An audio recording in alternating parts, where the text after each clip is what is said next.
Assalamu alaikum warahmatullahi wabarakatuh. Ilmaan Oromoo addunyaa irratti argamtan hundi keessanuu har'a aappii sawa bilaasha dalaguun Suudii Arabiyaa keessa jirtan. Aappiin kun aappii isa kanaa. Aappii kana duraanillee mobaayilii zeenii itti fayyadamaa turre, amma immoo sawa bilaashatti nuu fidee jira. Kanaafuu warreen aappii kana qabdan aappideetii godhaatii itti fayyadama sawa. Fakkeenyaaf aappideetii gochuudhaaf sinuu beektu maalan sitti mu'a tuqaa sadiin kana dhaatu isaa sadaffaa cheek aappideetii gootanii fakkeenyaaf irraa deebiin sinitti agarsiisa. Amma kan qofaan dalagaa jiruuf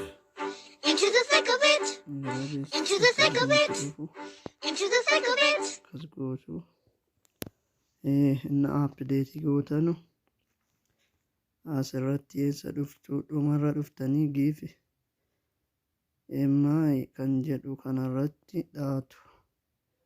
Achi ol deebituu istiisii keessa istiisii firii kanarratti dhooftu instaar goonaan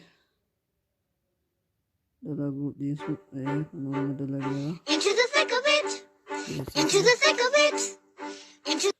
Kanaafuu beeksisa kanammoo wanna kanammoo aad taayimii kanammoo sa'aatii sadii nuu kenna. Sa'aatii sadii aad taayimii kanatti dhooftu.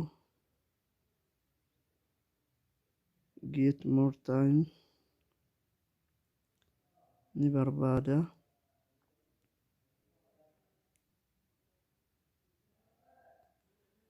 दोस्तों, मोबाइल की मदद से अपने दीवार पर कोई भी वीडियो चलाएं बिल्कुल आसानी से।